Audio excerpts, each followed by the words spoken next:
Hey everybody!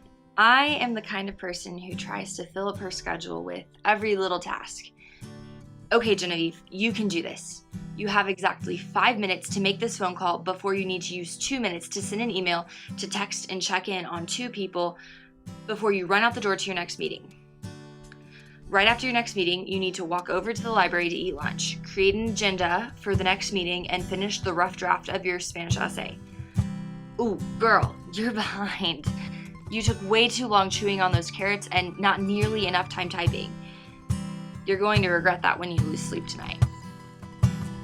No time to process that. It is time for the next meeting. Hopefully, after your meeting, you can quickly finish your worksheet and then make up for lost time on the Spanish essay. No, the meeting went longer than expected and you forgot supper was a thing. Now you're low on energy physically and mentally. You're going to need to make time to eat so you can wake up. Then you will go to Bible study, get a burst of energy from interacting with people, then stay up late and get it all done so that tomorrow you can do it all over again. This is not an unusual pace for me, and it is exhausting.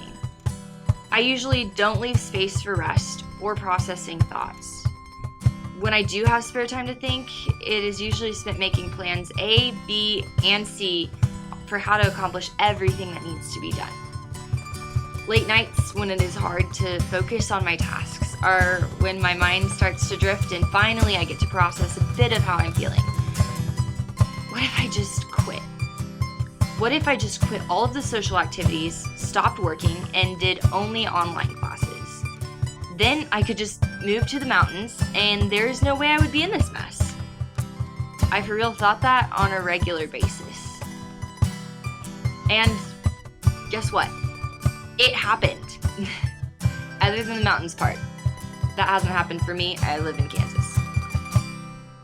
It was so surreal, I could hardly believe that it was true.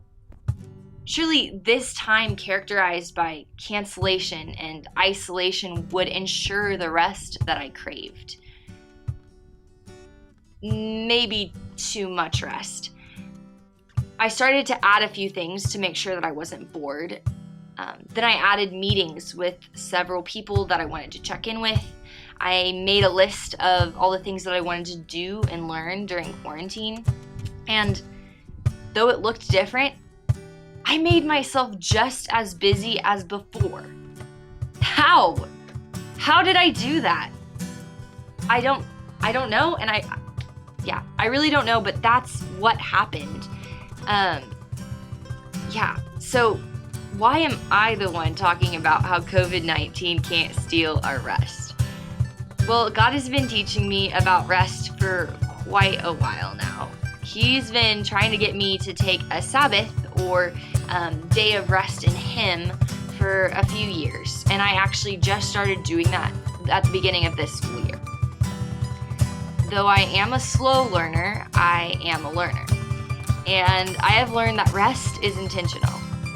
Now, there's a difference between capital R rest and lowercase r rest. Lowercase r rest is what extroverts like me get when we're in a parking lot talking to our best friends. And it's what introverts get when they sit in the grass and watch snails go by. Just kidding. I know that's old-fashioned. Introverts now watch paint dry in slow motion on YouTube. Yeah. Again, I'm an extrovert. I don't know how you introverts work. Anyway, whether it be chatting with your besties or reading your favorite novel, this kind of rest will give you energy, but it won't revitalize you.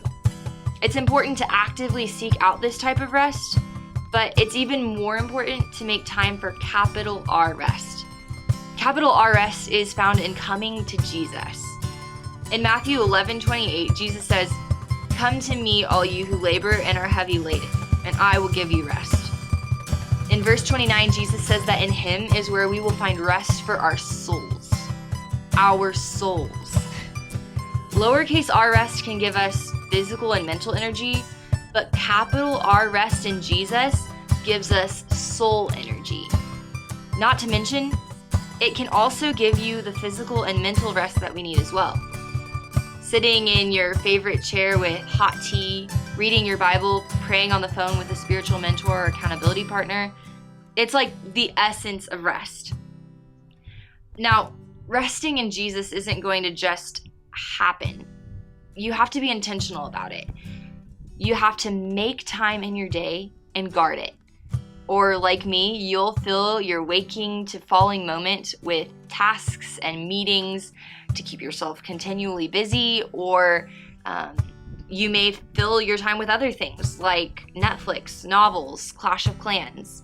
Those things are relatively easy to fall into, but intentional rest in Jesus is what satisfies. And plus, the really good thing is that Jesus is never changing. We can come to him at any time or circumstances.